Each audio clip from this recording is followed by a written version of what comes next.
A partir de agora, no ar, mais um campeão de audiência. Boa noite a todos os nossos ouvintes. Começando mais um episódio do nosso quadro Encontro com a Natureza, aqui na Rádio AgroSul. Hoje vamos conversar com uma pessoa muito interessante. Ele é ecólogo e trabalha com turismo ecológico na região de Santa Catarina. Boa noite, Augusto. Tudo certo? Boa noite, Micael. Boa noite a todos. Por aqui tudo certinho. Espero que por aí esteja tudo bem com todos os ouvintes também. Antes de começarmos as perguntas, se apresente aí pro povo, para pessoas te conhecerem um pouco. Então, como tu já comentou, né, eu sou biólogo, sou especialista em ecologia e meu trabalho atualmente é juntamente com as agências de viagem, que é criar trabalhos de divulgação científica sobre os nossos biomas, sobre o nosso bioma. E dessa forma estimular o interesse da população por conhecer e visitar esses locais. Certo. E você sabe que em todo quadro a gente traz lugares diferentes, pessoas diferentes pra gente conversar, né? Uhum. E com que local você está trabalhando hoje? Bioma, local você está trabalhando hoje? Então, atualmente eu estou numa parceria com uma agência chamada Ecotrip, que ela é aqui da nossa região e ela trabalha com o nosso bioma, que é floresta pluvial tropical, que para quem está ouvindo aí e não sabe, é a vegetação natural daqui da nossa região de Criciúma e em volta daqui. Legal. E onde localizado esse bioma? Ele é muito extenso, muito grande? Então, ele pode ser encontrado na América do Sul, na África, no Sudeste Asiático e também na Oceania, por todo o planeta, na parte central, nos trópicos. Mas a maior parte desse bioma está aqui na América do Sul, principalmente na região da Bacia Amazônica. E tu perguntou se ele é muito grande. Ele não só é muito grande, como ele é o maior do mundo. Estima-se que ele ocupa entre 6 a 7% da superfície do planeta, o que equivale a mais ou menos uns 7 milhões de quilômetros quadrados. Então, mesmo com todo o desmatamento que sempre houve na história, né, seja pela agricultura ou por qualquer outro motivo, ele ainda continua sendo o maior e o que mais precisa ser preservado. Interessante. E como você sabe, nosso foco aqui é levar as pessoas a esses lugares, né? Então, essa agência que você está trabalhando agora pode levar a qualquer lugar que possui esse bioma, qualquer país, qualquer estado? Então, nesse momento, a Ecotrip, o turismo dela é apenas nacional. Mas pelo que eu fiquei sabendo, não sei se posso estar falando aqui, mas logo eles estão pretendendo ampliar aí para o exterior. Tá bom, agora algumas dúvidas que as pessoas que vão viajar sempre têm, assim, de início, para saber, assim, qual época do ano é mais interessante para eles viajarem e como é o clima de lá? Então, o clima a gente divide em grandes duas estações, que é a estação chuvosa, que acontece no verão, e a estação seca, que acontece no período do inverno. A estação chuvosa é quando acontecem as maiores temperaturas, normalmente acima dos 25 graus, e também é a estação mais úmida, com a umidade do ar sempre acima dos 80%. Essa época ela é caracterizada por intensas tempestades tropicais, chuvas intensas e podem durar longos períodos. Já na estação seca, as temperaturas são um pouco menores, principalmente durante a noite, e a umidade também cai um pouco, mas ainda assim ela é bem alta. Então a verdade é que eu recomendaria visitar nas duas estações. Cada uma vai ter as suas peculiaridades. Que legal.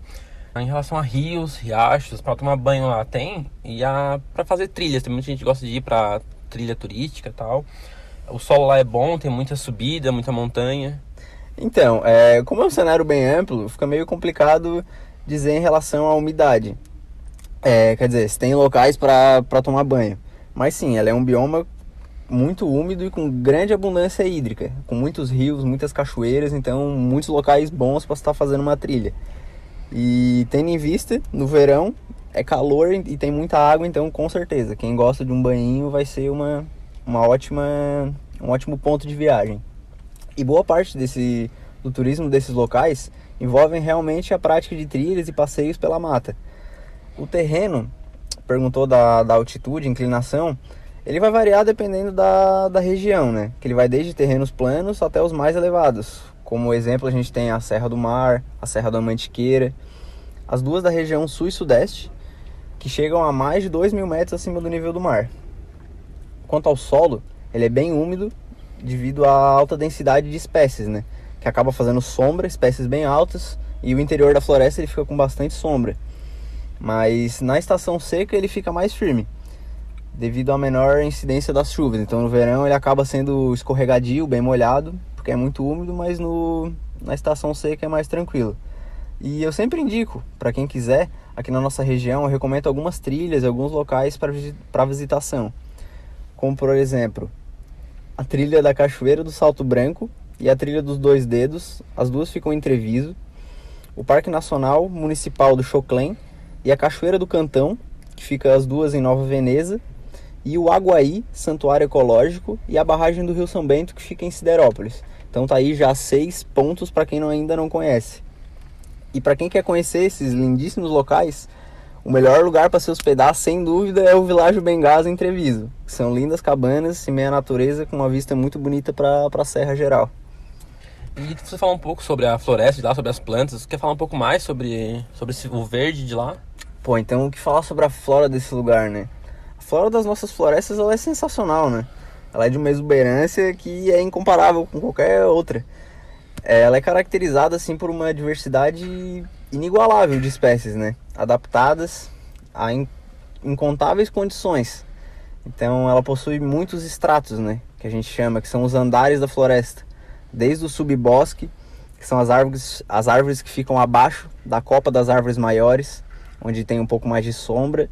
E aí é onde moram as epífitas, né? Que são aquelas que vivem penduradas nas outras árvores, como as bromélias, as orquídeas. E acima nós temos então o dossel, que eu tinha falado, que são as espécies maiores. E acima do dossel ainda tem as emergentes, que são árvores extremamente grandes que ultrapassam os 50 metros, como a castanheira ou a sumaúma, que quem está ouvindo pode conhecer. E sem contar na imensidão de espécies de cipós e lianas, né, que são as trepadeiras. Ou seja, é uma floresta extremamente densa, toda recheadinha de espécies, das mais variadas possíveis, com as flores mais lindas que tu pode imaginar. E assim, tirando por mim, assim, eu adoro os animais das florestas, assim, dos locais. Mesmo que não dê pra chegar perto, tirar fotos, assim, de longe mesmo. Qual é os mais comuns de a gente ver por lá? E tem bastante? Então, se tu adora animal, esse com certeza é o lugar certo. A diversidade da fauna é tão impressionante quanto a da flora.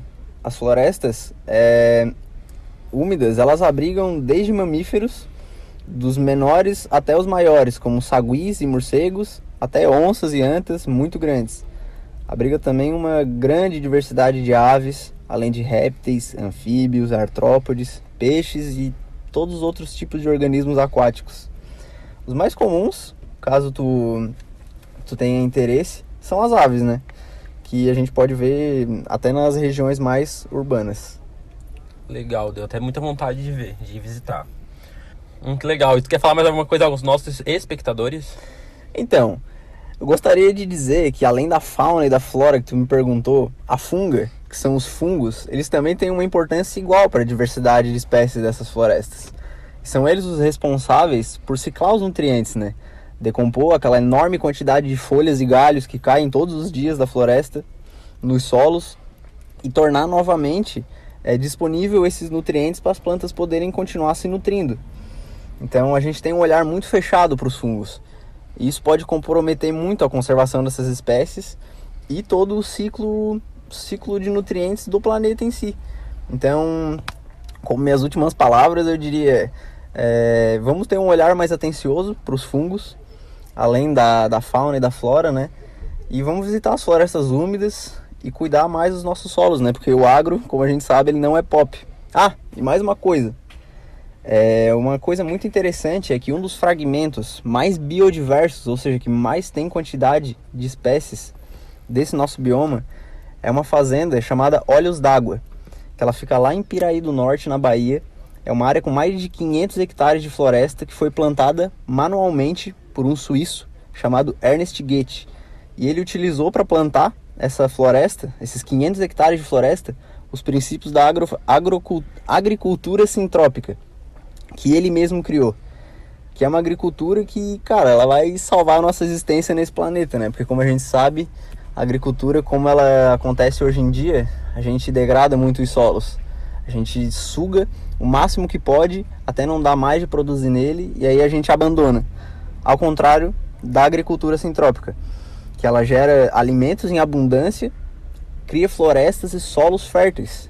É uma agricultura de processos, né? Que utiliza como ferramenta os próprios mecanismos naturais da sucessão ecológica, Começa plantando as pioneiras, depois assim vai seguindo, as secundárias, até chegar nas espécies clínicas. E o mais incrível é que ela não usa insumos externos, como fertilizantes e herbicidas, para controlar as pragas. Porque, como tudo é feito nas leis da natureza, não vai ter praga nem nada que vai estar destruindo essas plantações. Então, recomendo para quem se interessou por esse assunto. Tem um mini documentário no YouTube que se chama Life in Syntropy, que é a vida em sintropia, no canal da Agenda Get, que é a rapaziada que espalha, né, esse conhecimento aí. E é isso. Um grande abraço para todo mundo aí que tá ouvindo. Certo, muito obrigado, Augusto, por ter participado do nosso programa hoje. Lembrando a todos que agradeço também a todos os ouvintes que estão escutando ao vivo hoje. E quem não perdeu o programa, chegou no finalzinho, quer conhecer um pouco mais sobre o que o Augusto falou hoje, nosso programa vai estar no YouTube, no canal da AgroSul. Se quem quiser assistir por lá, vai ter imagens também lá pelo YouTube, tudo. Certo? Muito obrigado a todos os ouvintes.